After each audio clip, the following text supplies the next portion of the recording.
There have been 75 plus incidents, and so to me it's like playing Russian roulette. We are the last line of defense for most people. Seconds matter. If it takes us a minute to go around the block because there's a vehicle in the way, that puts the people in that building more at risk, it puts that building more at risk, and it puts my firefighters more at risk.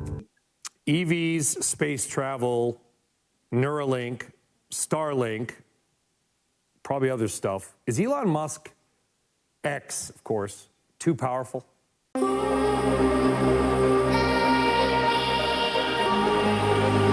All that and more, so let's get to it. Tesla stock up in the pre-market had a pretty good week too, currently sitting at $220.02. For the week, up almost 6%. But Tesla still has a long way to go to overcome those losses from earlier this month. Still down about 13%. Going back 90 days, Tesla down around 15.5%. Year to date, however, Tesla is back over 85% from those epic January lows. And if you go back an entire calendar year, sans the volatility, Tesla has been trading pretty much sideways, down a little over 1%. Needless to say, though, it's been a bumpy ride. Self-driving cars are now a reality in San Francisco, but they have not come without issues. For today's Tech Check, our Deirdre Bosa looks at the battle over autonomous vehicles in the city by the bay. Deirdre. Yes, so Tyler, the promise and the chaos of self-driving cars has been on display in San Francisco streets for a few months now. The two major players are GM's Cruise and Alphabet's Waymo. Two major players. I suppose that's true. While Tesla remains in the background, not taking fares for something that isn't absolutely perfect, accumulating an order of magnitude more miles driven with their software. But yeah, I guess two major players, Cruise and Waymo. It doesn't hurt to see how they're doing and what problems may arise. I went for a ride along to see for myself, and I talked to execs from across the industry, but it was definitely in the back seat of a Cruise ride that I had the most dramatic experience. We just went around a car with its emergency lights on. It did it pretty smoothly, but now we're behind a car that's trying to park. He got out. Oh my gosh. And he kicked it. I'm gonna put up my window. So this guy just kicked the car, and now we're calling support. This is stressful. Oh my gosh. Oh, he just spat on the car. Those were the most stressful few moments I've had in a car in recent memory. As the number of driverless cars on the road increased, so too did the problems. There have been 75 plus incidents, and so to me it's like playing Russian roulette. We are the last line of defense for most people. Seconds matter. If it takes us a minute to go around the block because there's a vehicle in the way, that puts the people in that building more at risk. It puts that building more at risk, and it puts my firefighters more at risk. But I imagine it's not larger than the number of human error accidents that happen on the road that your firefighters have to go out and respond to. How many seconds are lost there? I get it. This shit perfect, and I'm not defending them for putting this subpar product out there before it's ready. Cruise is taking their fair share of heat, and justifiably so. But looking at the bigger picture here, it's okay to have human error. It's not okay when a driverless vehicle is doing things, even though they're making less mistakes on a day-to-day basis than the human is. This shit makes no sense to me. We have a hotline for first responders. It's one of the things we built in response to feedback. So both police and fire department can call a number, and we can very quickly do things like relocate a vehicle that's in the way. Data about every collision is reported both at the state and federal level. We've shown video footage with first responders and things like that when it's appropriate, but that's got to be very carefully controlled in order to maintain the privacy of our customers. We tried out Waymo as well. While Cruise had more robotaxis on city streets, Waymo has been testing longer. Both companies say they've logged more than 1 million driverless miles. That's it! That may sound like a lot, but when you compare it to Tesla's full self-driving, who's driven over 300 million miles, it's like, do you even Lyft, bro? Did you see what I did there with the Uber, Lyft? Nah, you didn't see it. That's interesting. It took the opportunity to squeeze through a pretty narrow space and did so fine. Actually doing better than the drivers around us. And I gotta say, one word to describe this ride, unremarkable. We didn't get honked at once. There was one incident where I thought maybe we cut someone off. It was uncertain, but it's been really smooth. So what happened to us in the Cruise Robotaxi, it was nothing compared to the incident that led to the suspension of all of its operations a few weeks ago. After our ride, a Cruise rolled over a pedestrian that was struck by another car in a hit and run and then dragged her 20 feet. And that has raised a lot of questions about the future of this industry. Not a lot of questions about the hit and run though, huh? That sounds weird. But on the flip side, guys, if they can get it right, and Waymo, as you saw, feels a lot further ahead here. There's the promise of safer and less congested roads. I mean, we're dealing with Alphabet here.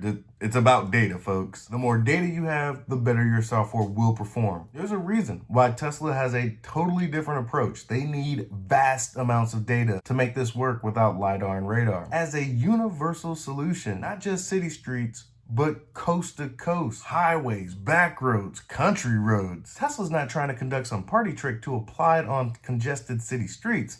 Oh no, for Tesla to start collecting fares, the company will have to solve for artificial general intelligence. I mean, something that no one has ever done before. The pulling of Cruise vehicles from San Francisco is the first domino to drop that maybe, just maybe, they're not cut out for this. More than likely, they will always be chasing Waymo when it comes to the quality of the drive, but this service isn't available to everybody. Both Waymo and Cruise can't service the demand that is there for autonomous robotaxis. When Tesla removes the beta from FSD, no wait lists?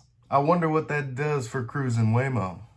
For a long time, Musk fan, Muskrat, I don't know. Anyway, Ross Kerber, Elon Musk and AI, like what is, I understand Microsoft and Google and everybody else. What's the Musk plan for artificial intelligence?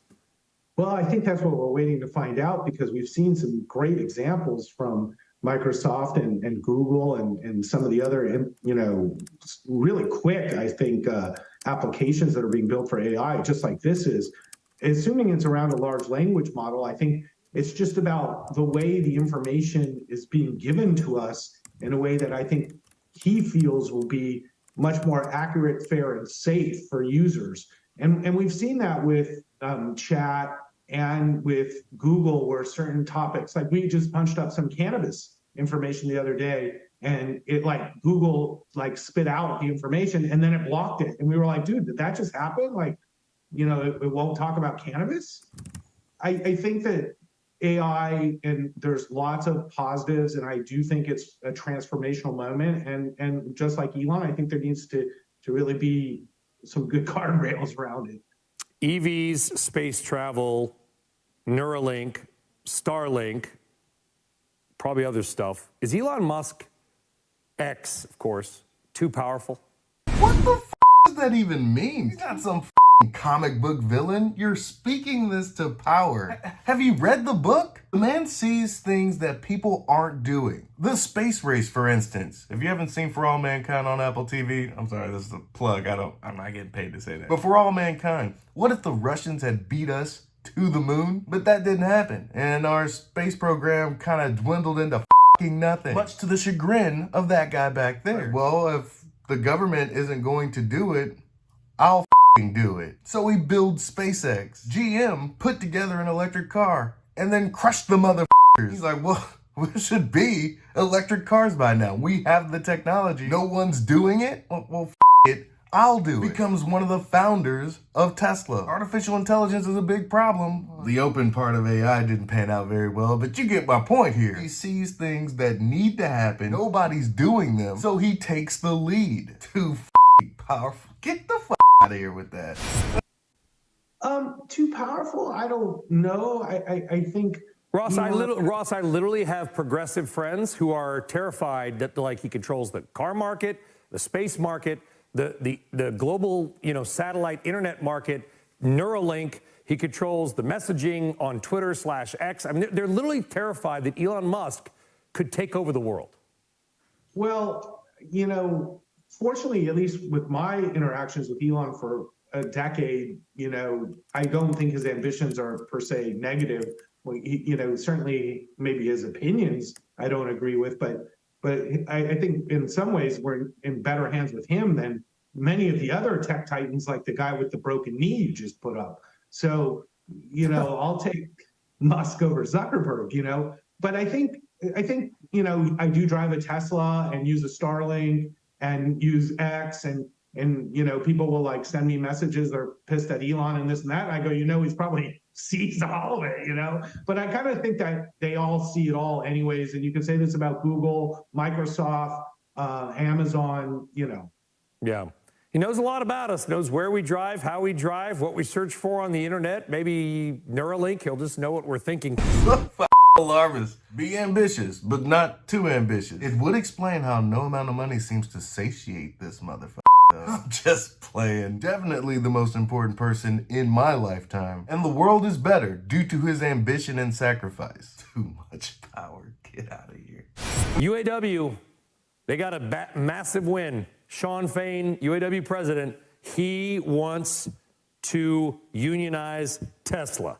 I think that goal might create even quicker drive by Elon to build auto building robots. And that's what, you know, Tesla's building right now are robots that can build cars. So I think if the UAW really pushes hard enough against Elon, he might be really motivated to make robots to replace these jobs. So I don't think that that's a reality for Tesla. Tesla's a technology company, and I think they treat their workers pretty well, and people prefer to have a free market in California with stock options and the upside. You know, many Tesla employees are very, very wealthy because they've been with the company for over 5 years. The machine that builds the machine will more than likely have machine satellites. While I'm all for organized labor, do what you gotta do to help you sleep at night. If you think a union is going to help you get what you deserve, by all means. But Ross ain't never lying. Tesla is a tech company and trades like one. Anybody working at that company getting stock options, which, by the way, Tesla, I'm here if you need me. My whole paycheck, stock, if you want. There is little to no need to bring in a labor union to fight for your rights as you become wealthy by pouring your blood, sweat, and tears into the company. Good luck, UAW, when you decide to come for Tesla. In conclusion, there seems to be high demand for driverless robotaxis. I wonder if there's a company that's making a generalized solution for that.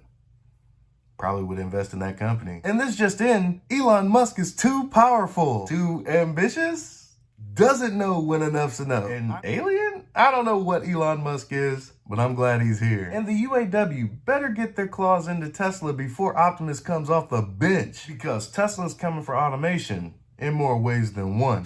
That's all I have for you today. Be easy. Peace.